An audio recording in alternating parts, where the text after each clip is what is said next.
Hi, my friends. Welcome to Inside the Minds of Authors. I'm DC Gomez, your host, and also an indie author. I'm thrilled you're joining me today for another fun interview with a passionate author. We're going to kick off this show with an exciting reading, so let's get started. Hi, my name is Tiffanie DeBartolo. I just released my third novel. It's called Sorrow. It's a book about following your heart and what happens to your spirit if you don't listen to your heart. And I'd like to read the first couple pages for you. 1. My name is Joseph Harper, and if there is one thing you should know about me, it is this. I am not a brave man. Over the course of my 37 living years, I have been called a lot of respectable things. Intelligent, sensitive, even good-looking and gifted, but not brave. Never brave. And now a confession, one I'm not proud of. I was recently asked to leave the Whitefish Community Library in Whitefish, Montana, due to intoxication. It wasn't even lunchtime yet, and the 3 shots of tequila I'd had before I got there began to hit me in an obvious and somewhat disorderly way. I am not brave, I said to no one. I have never been brave. I was alone in a warm, light-filled corner of the botany section, on a leather recliner where, to my left, outside the window, the leaves of an aspen tree were announcing the steadfastness of spring. That settled me for a moment. Spring, rebirth, new beginnings. But then I noticed the aspen's eyes trained on mine with what I was certain was disappointment. Stop looking at me like that, I said to the tree, louder than what was considered polite in a library. I had the footrest up so my feet were comfortably elevated, and there was a rectangular coffee table book called Remarkable Trees of the World on my lap. I used the book as a desk for my laptop because I found that if I just set the laptop on my legs, it eventually heated up and burned my skin, even through my jeans. Mr. Harper, is everything all right? Patty, the librarian, had wandered over to check on me. She knew me by name because I had been going there for almost 3 years to read and write and check my email. The little guest cabin I lived in on Sid's property didn't have an internet connection, and even though Sid said I could get one, I never bothered because I didn't think I'd be staying in Montana long enough to need it.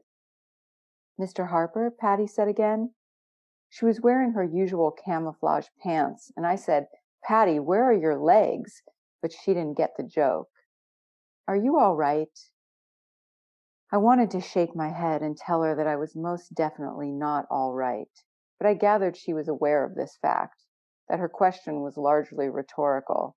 She'd seen me when I was there an hour earlier, and I had been fine then. Well, I'd been sober. We'd exchanged trite pleasantries about the weather, and I was as right as a guy like me can be, which, if right were the whole, is only a fraction. But then I opened my inbox and saw the email from the Thomas Fraser Gallery announcing October's upcoming living exhibit entitled Sorrow, and the fraction halved.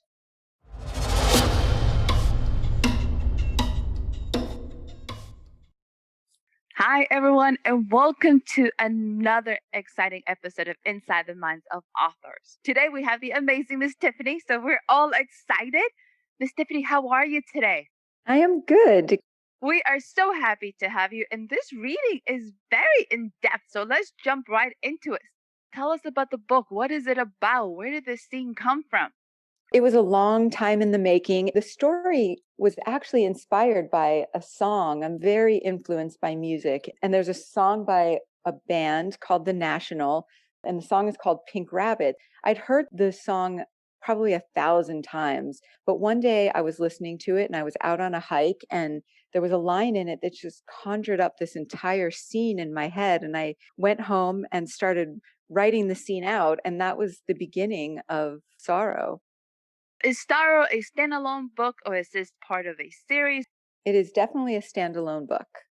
What is the premise? Because I like the story. Is he an artist? Is he writing? What is this journey? And how are you drunk so early in the morning? What is going on here? The narrator is someone who he's a talented sort of guitar prodigy in his childhood. And he has a best friend that he meets right before he starts high school, who is also really into music. And they become best friends and have this shared dream that they're going to grow up and be rock stars together.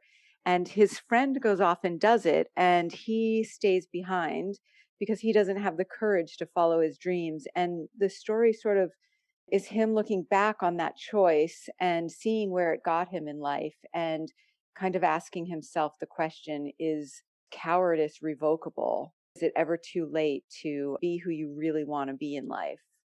That is a very profound question. And I know a lot of people could relate to it. That is an incredible theme for a book. When you were thinking about this, why Montana? Why did you decide on Montana? Well, Montana is the place where he escapes to at a particularly bad time in his life. And so that's where he is when the book starts. But his life actually takes place, and most of the story takes place in Mill Valley, California, which happens to be where I live. It's a small town just north of San Francisco, right across the Golden Gate Bridge. But it's surrounded by redwood forests. The main character, Joe, he's also a lover of trees and is yearning to get back to his redwood trees. I like the conversation he was having with the tree there. And then he's Yes, he yelling at it. talks a lot to trees. He said, "Don't look at me like that." I was like, "Wait, did somebody walk in? Who is he yelling?" I was like, "Oh, you're yelling at the trees." Ah, got it. Do you have a message for this book that you were hoping to give to readers as you were putting this complete series of emotion this man is going through? What were you thinking? I think if there's anything I want readers to take away from this book, it's this idea of, have you listened to your soul? I think that our spirits need to be nourished by the things that we love. And that's really where our satisfaction in life comes from, is listening to our spirit and expressing ourselves in the way that our hearts want to be expressed. And so I hope that this book helps people ask that question, like, am I following my heart? Am I listening to my spirit and nourishing it in the way that it needs to be nourished? And if the answer to that question is no, I hope that maybe it compels them to try to make a change. That's a very powerful message. Your themes in your book and what you're bringing to our readers is amazing. Because sometimes I think people feel I'm too old. I'm just going to give up. There's nothing I can do now. And they get stuck in that misery. So it's kind of fun to go and look at it. It's never too late. Right. And I think that's where Joe is at this point in his life. When the book starts, he's kind of at that point of, I can't go on like this. I'm miserable. I've sacrificed everything I've ever really wanted in life. And is it too late or not? He's at a crossroads. It's usually where best decisions come into play is like, you're miserable. What do I do? Do I Right. take Where the title comes from, too, although the title refers to some art projects in the book, but it's also this idea that most of the time in life, our rebirths, our evolutions come through pain. Sorrow is a kick in the pants sometimes to our growth. sometimes we need it and sometimes we just want to hang out. It's okay. Security has some sense of comfort and okay, I'm happy here. As happy as you can be, not fulfilling your passion. So I like Right. it. Do you have a target audience for this book? Do you have somebody in mind that you thought, man, this group would be amazing if they read this? Well, my art audience tends to be largely women. However, I think that because the narrator of this book is a man, and he is struggling with a lot of things that men aren't always comfortable talking about, which is vulnerability and shame and love. I've found that a lot of men are really responding to the book as well, and that makes me happy. That is actually really fun because a lot of times you're right, men don't want to talk about certain things. And I don't know if they don't want to talk about it or society's telling them, this is not what you're Exactly. supposed to be. Yeah. And so hopefully this maybe opens up a conversation for that, and, that the main character will resonate with them in a way that they can kind of, it will mirror something in them that they'll learn from. It's a great starting piece if they needed something to relate to and be able to express it to other people who are having a hard time understanding those feelings. Yes. What is the genre that you wrote this book in? It's general literary fiction. I'm not much of a genre writer. Sometimes people label me romance, but I wouldn't call this book a romance at all. It's a love story for sure, but to me, romance novels are about one-dimensional characters, fantasy, and I write about real human beings, flesh and blood people that are just struggling to figure out how to do their best in life. Romance has a way of having a certain feel to it. Everybody has an expectation to it. So if you're not Yes, meeting that category, yeah, it tends to not leave the readers very fulfilled. So right. this is your third novel. What are the other two you wrote about? Tell us about those. So my first novel was called God-Shaped Hole, and that was actually another music inspiration book. It was inspired by the death of one of my favorite musicians, Jeff Buckley. He had drowned in an accident in 1997, and I was so distraught about that I sat down and listened to his album for basically 9 months straight and wrote God-Shaped Hole. So that was my first novel. And my second novel was called How to Kill a Rock Star. And that was sort of a story about the music business and what it can do to artists of integrity. And yeah, and then Here's Sorrow. I write a lot about music because music is a big inspiration. And I This work in the music business as well. that was my next question. This inspiration and this merging of the music and the writing world, where did it come from? Or has it always been in your life? It definitely has always been in my life. I grew up in a really small town in Ohio where there was literally nothing to do. For me, if you didn't like high school football, there was really nothing to do in this town. So I sat in my room a lot and read books and listened to music. And so, that evolved into my two careers, which is writing novels and running an independent record label. You have two full-time jobs. That is amazing. It's exhausting is what it is. How do you balance that? How do you actually find yourself with enough time to write and still run an indie company? How does that work? Well, it was actually very difficult because I was a full-time writer for about a decade, and then I started the record label. I really had to relearn how to write because I didn't have the luxury of spending all day doing that work. It took me quite a few years to be able to learn how to switch from right to left brain in a day, but I eventually got to the point where I would just wake up at, 4:30, 5 o'clock every morning, and I would write for 3 or 4 hours before I went to the office. And that's my new schedule. Although now that everybody's working from home, it's a little bit easier to kind of work those two into the day. That's a very tough schedule. Let's be honest. You're It going is. from, because that's very compound. As a business owner, you don't have off hours. Let's be honest. It's not like you can say, Exactly. oh, it's 5 o'clock. I'm going home. It doesn't work that way. You're always on call. Yep. My heart goes out to you. I was like, oh my God, that is intense. So you're coming from a perspective that you have seen so many different things and you work with artists a lot. Yes. When you're looking at young artists coming into either industry, what is the first thing you want to tell them? Like, what is some of the advice you want to pour into them? Yeah, well, the music business is really tough at the moment because, as you know, there are no live shows happening, and that has really been difficult for a lot of the artists that I work with because that's where they, make their income. I tell writers and musicians the same thing. Don't think about what the audience is going to think about your work.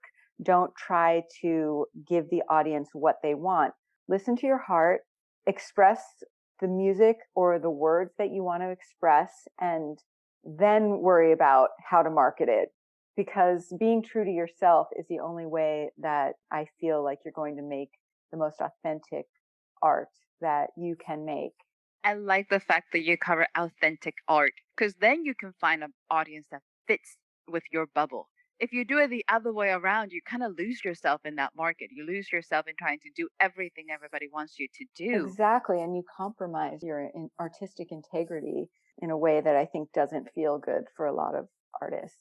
It makes you feel kind of salesy. Everybody Yes. has like, I think that's a one word I hear a lot is like, I don't want to feel spammy and I don't want to be a salesy. You're going, huh, never thought about it. But it is that feeling when you having to compromise your art and your creation to fit certain demographics that's not you.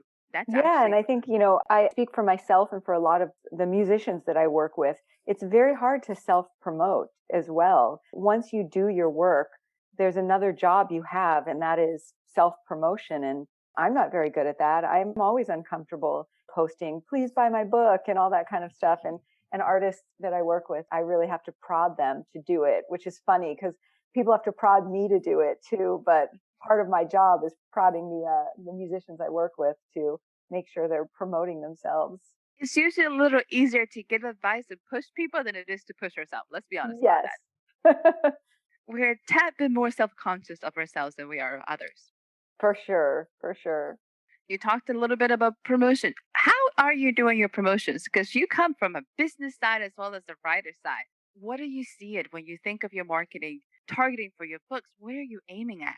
I want as many people to find this book and read it as possible. So there's doing things like this, which I absolutely love. Obviously, book tour didn't happen for this book, but I've been doing a lot of virtual book events, which has been great, and the social media stuff, Instagram Live and Facebook, that kind of stuff. You talked about connecting, and it's hard for musicians to connect in this kind of situation that we're living in. How do you connect with your readers? Yeah, it's interesting because my first two novels came out back before social media was really, really all the rage. So this is a really different experience for me, but I'm enjoying it. I love being able to hear from readers immediately and directly. You know, back when my first novel came out, people had to find my email address and then email me after they've read the book. And now people just tag me in posts and share their thoughts on, Instagram and Facebook. And it's really meaningful, I think, to be able to connect with artists and for artists to be able to connect with their readers. As a kid, that was something that I would have loved to have been able to contact my favorite musicians and authors. I take that pretty seriously, and I respond to everybody who reaches out because I appreciate that they're giving my work attention. You talked about connecting and being able to connect and having that merge with your readers. And you talked about your favorite artists and writers. Who were they? Who influenced you when you were growing up? My favorite band in the entire universe, who has been my favorite band for over 40 years, is U2. Nice. Yes, that band really taught me a lot about how to be a human and what's important in life, which is love and hope. And so I carry a lot of that message with me, and I write a lot about or from a place of love and hope and believing in those things. So they continue to be a big influence on my work. As far as authors go, Tim O'Brien is a big influence on me. I've been told I have sort of misogynist taste in authors because I love Henry Miller and Ernest Hemingway and people like that. I will say that being in quarantine since March, I've barely left a 10-mile radius of my town since March. So I've been doing a lot of reading and just discovering a lot of new young writers that I'm really enjoying. There is so much talent now coming and it's so available so readily. So it's Yes. fun to find them. I think that's the amazing thing about becoming indie nowadays is you can find so much everywhere. You're going, this is amazing. Yes, music and books. It's really incredible. You're surrounded by ideas every day. You're surrounded by talent every day. How do you pick what you're going to work on? Because you have the music, you got the writing, you got it all. How do you decide I'm working on this one today?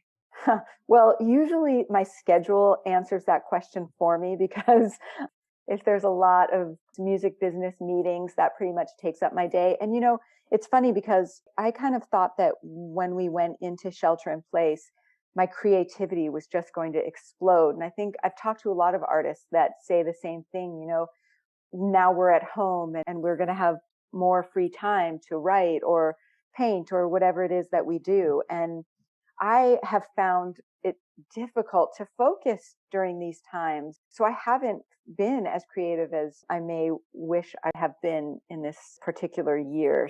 But then I just gave myself some slack and said, it's okay. Don't pressure yourself to start working on a new book just yet. And hopefully at the first of the year, I will sit down and really focus that up. I've got some ideas marinating, but nothing that's ready to just get to the page.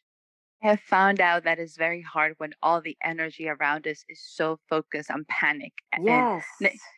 I think it's just the collective sense of humanity right now has us in a constant state of edge. Yeah, So we're it's in survival mode, and it's hard to be super creative in survival mode.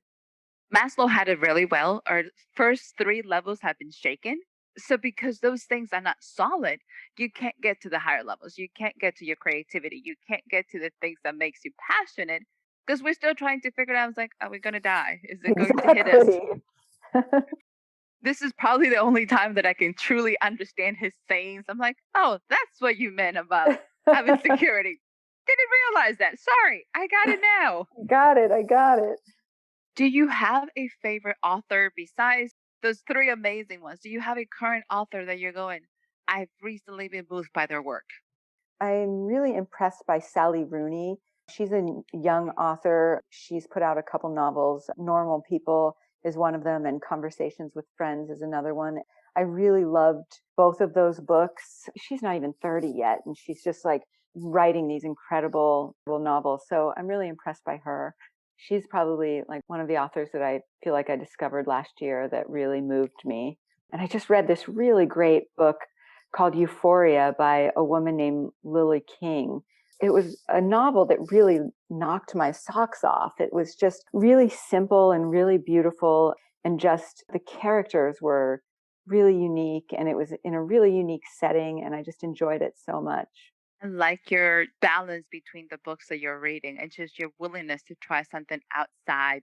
Because what is normally your favorite genre? What do you normally will read? You know, I read a lot of just general literary fiction.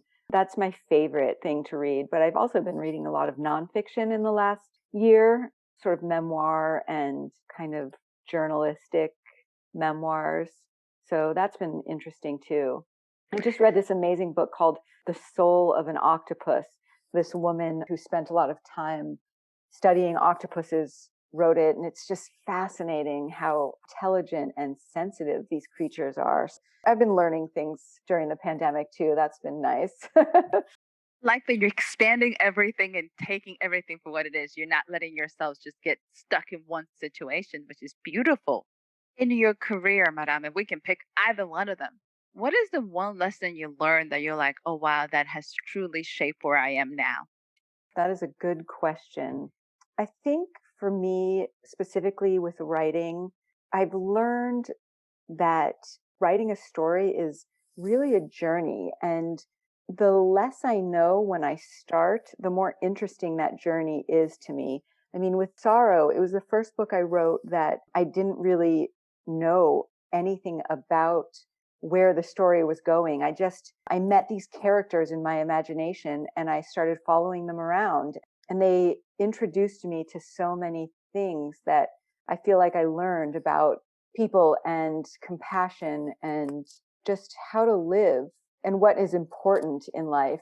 That's been a really magical experience for me in this book. Ooh, that is extremely exciting. I like the fact that you're willing to go on a ride and just be Yes. okay with where it takes you.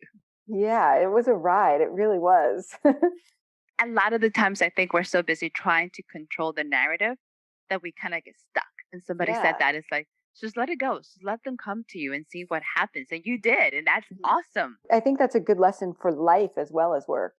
Just stay in the moment, be present, and watch things unfold.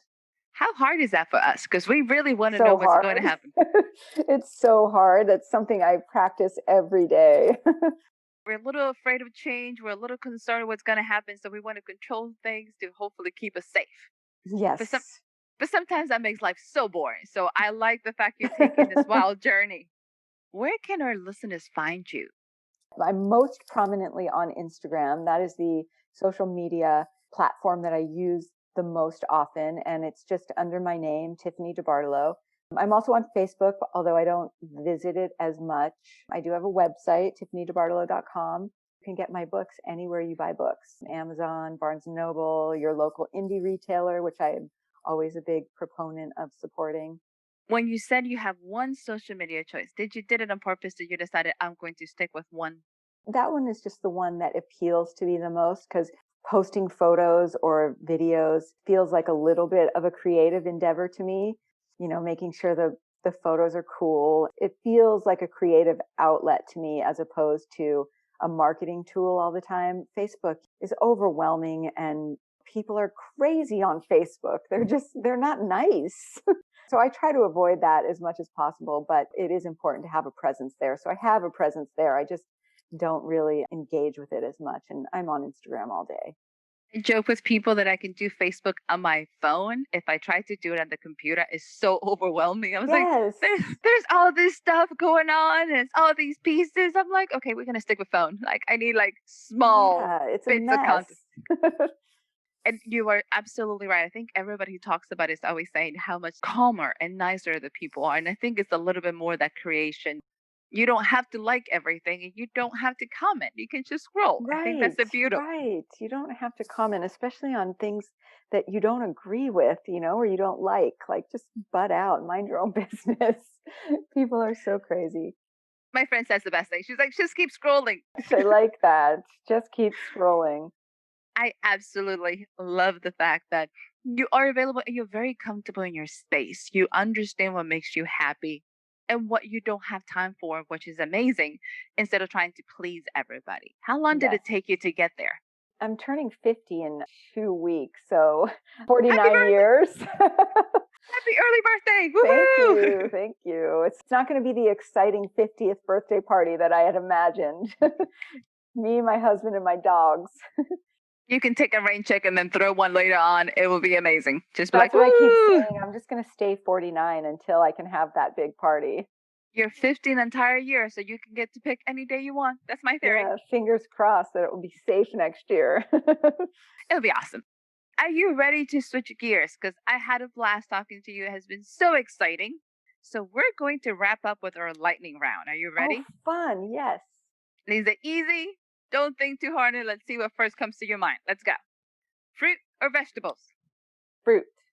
Cats or dogs? Dogs. You kind of answered this before, so I was like, okay, we're still going to throw it in there. Spring or fall? Fall. Okay. So you're in your season right now. It's my fave. Nice. Sweet or sour? Sweet. Scary movie or comedies? Comedies. So now we're going to switch it up a little, make it a little bit more exciting. Let's see what you have. One word to describe you. Sensitive. That's a good one. And here's our last one. Let's see how you do. If you could have one superpower, what would you pick? Does flying count? I'd really like to be able to fly. That is definitely a superpower. Absolutely. So, Madame, do you have any closing remarks for us before we go? Just saying that I really enjoy this conversation and thank you so much for having me and for your interest in sorrow. I'm excited for your listeners to read it. We are excited you join us. It is such a pleasure to have you. Having passionate artists coming into this show just makes everything so much better. So thank you so much for joining us. Thank you so much.